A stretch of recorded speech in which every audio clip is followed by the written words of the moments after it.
if I remember correctly, third group of people who were just confused, standing there in the middle, confused. Yeah, it sounds a little bit familiar, perhaps, yes. It's about change. We have started a huge trip together. It's all about change, it's all about renewal, it's all about developing the city together, it's all about doing it together. And maybe in 10 years from now, we can start evaluating. Did we have the courage for renewal? Did we do it together? Did we take this opportunity to change the city and give it this renaissance? That will be interesting. I do believe that we will be then positive and say that yes, we did that. Thank you.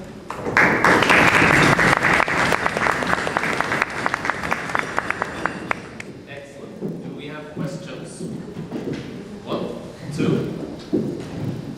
I actually have quite many questions. I don't know how many I can bring forward. This is because due to maybe curious coincidences, I was a bit part of the application of the city of Karlsruhe for the option of 2010. And of course, Karlsruhe lost out to Görlitz and Essen and Essen.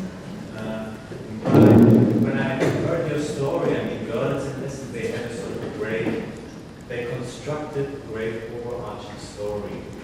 They had, of course, it was a very real story because Görlitz is a town divided over the German border.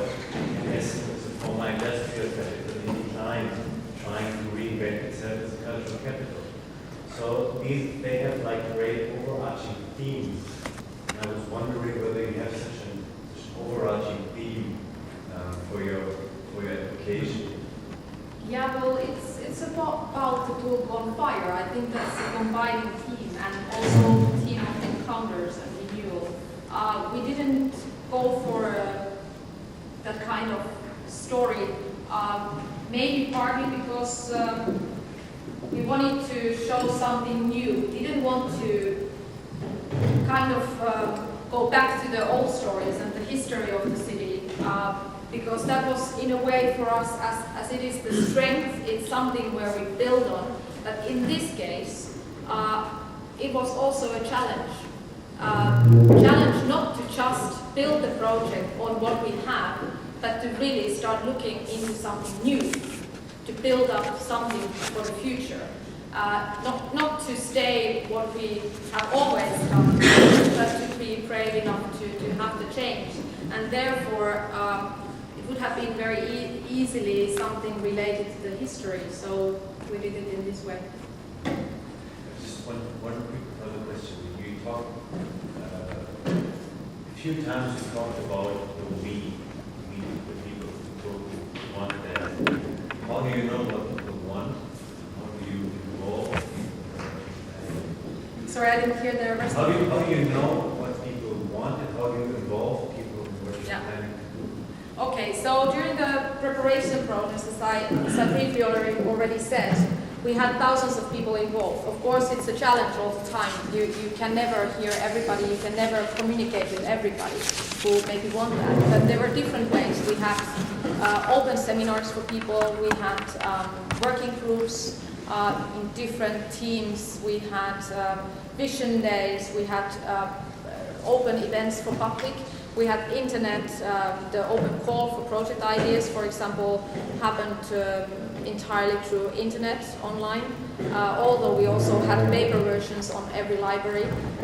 So there was a massive amount of info and ideas and feedback coming from very various directions, and the challenge was then to collect it and to make the conclusions based on that material. We, for example, went to the book fairs both in Turku and in Helsinki, and we had our own kind of department there. And the key issue was not there to be there, standing there and distributing info, but to be interactive in a way that we really always try to ask people, what do you want out of this? What do you think we could offer for the rest of the Europe? What can we offer? What is it that we can give to the others, not just what we can get? give the choice? Choice? Yeah, I mean you had to, someone had to select. Yeah, and that was the 2011 team. But to be honest, what was even surprising was that many of the ideas were actually very similar to each other. We were even a little bit first disappointed that after the third vision day, we realized, well, nothing new is coming up. It's all just the same results coming after this one day of sitting together. But then we realized that, well, that means that there are a few things that all of us clearly shares, and the ideas that many, well, you can never say all, but many share together. And therefore, it was, in that sense, rather easy to draw the conclusions. We have one question over there, and then we have another one here.